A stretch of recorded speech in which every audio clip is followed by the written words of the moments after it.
Hello everyone, welcome to Asmi creation. आज मी हे छोटंसं DIY बनवते आहे. हे माझं एक जुनं झालेलं पॅन होतं नॉनस्टिकचं, त्याच्यापासून मी बनवलेलं आहे आणि हे पटकन तयार होणारं आहे आणि दिसतं पण सुंदर आहे. किचनमध्ये डेकोर म्हणून तुम्ही छान ठेवू शकतात. आता माझा नॉनस्टिकचा तवा होता. माझं कलरिंग आणि पेंटिंग मी अगदी असं फार काही त्याच्यात डोकं लढवून काही केलेलं नाही आहे. एक साधं सिम्पल डिझाईन घेतलं आहे बघा. हा असा पॅन होता माझा खराब झालेला नॉनस्टिकचा. साधं सिम्पल डिझाईन घेतला. ह्या पॅन माझा जो आहे त्याचं कोटिंग सगळं निघालेलं होतं आणि नॉनस्टिकचा तवा हा कधीही कोटिंग निघाल्यानंतर वापरायचा नसतो, कारण ते आरोग्यासाठी घातक असतं. म्हणून मग मी त्याचं आणि मोडीमध्ये दिल्यानंतर पण तेवढा भाव काही येतच नाही. सो मोडीत देण्याचा काही हेच प्रश्न सोडत नाही, कारण अगदीच ते ₹20, ₹30, ₹100 एवढ्यालाच मोडिंगमध्ये घेतात आणि बॅक साईडने देखील असाच घाणच झालेला होता. म्हणून मग मी ते पेंट केलं आणि पेंट केल्यानंतर आणि याला अगदी आपण आडवे तिडवे कुठलेही असे तवे झालेले असतात, आडवे म्हणजे सॉरी असे खालतीवरती पण झाले असतात, आपण भाकरी वगैरे करतो तेव्हा. आणि मग ते असे जरी तवे झाले असेल त्याच्यावरती पण असं तुम्ही पेंटिंग करून ठेवलं, कारण ते पण ॲल्युमिनियम मोडीमध्ये जाताना अगदीच ₹50-60, ₹100 जातं जास्तीत जास्त. त्याच्यापेक्षा असं छान कलरिंग करून तुम्ही डेकोर करू शकता. तर त्यासाठी मी काय वापरलं आहे, ॲक्रेलिक कलर्स वापरले आहेत.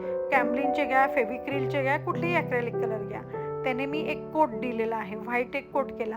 आता तुम्हाला बेस कलर वेगवेगळा तुम्ही देऊ शकतात कुठलाही. फक्त जो खालचा बेस कलर आहे ना, तो तुम्हाला 2दा द्यावा लागेल.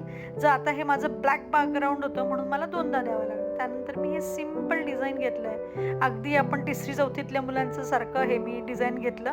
काही फार डोकं लाढवलं नाही, काही त्याच्यात सिमेट्री अशी नाही. फक्त सिमेट्री एवढीच ठेवली की मी ते 4-4 फुलं घेतली. बाकी मी काही सिमेट्री ठेवली नाही. जे मला इझी होईल असं इझी पद्धतीने स्केच पेनने वरून मी हे काढून घेतलेलं आहे आणि त्याच्यानंतर त्याला मी कलर केला. आता मला माझ्या किचनमध्ये ब्ल्यू कलर हवा होता म्हणून मी हे ब्ल्यू कलरचं केलेलं आहे. आता तुम्ही तुमच्या किचननुसार ठरवू शकतात. त्याचप्रमाणे तुम्ही त्याच्यावरती लिहू शकतात काहीतरी की मम्माज किचन, आईचं किचन, आईचे रूल्स, असं काहीतरी तुम्ही लिहूनही तुम्ही तयार करू शकतात. आणि मी हे डिझाईन घेतलेलं आहे. नेक्स्ट तवा खराब होईल तेव्हा मी तसं काहीतरी लिहिणार आहे. सो आता मी हे करते आहे आणि हा ब्ल्यू कलर मी साईडला दिला आणि फक्त एवढं आणि एवढंच केलं बघा. ह्या 4 स्टेप्स मी केलेल्या आहेत, बाकी काहीच केलं नाही याच्यामध्ये. आणि एवढं झाल्यानंतर मी फक्त साईडने गोल गोल गोल गोल अर्धवट गोल काढले आणि अर्धवट गोल काढून मी हे कंप्लीट केलेलं आहे.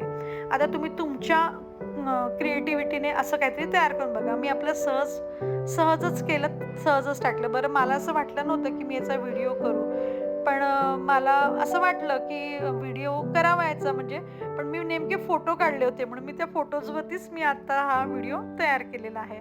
बघा, मी हे असे गोल गोल गोल गोल असे अर्धवट तयार करून घेतलेले आहेत, बाकी काहीही केलं नाही. तर तुम्ही पण असंच काहीतरी वापरून असंच काहीतरी तयार करा आणि मला याचा पण अभिप्राय कळवा की कसं झालेलं आहे.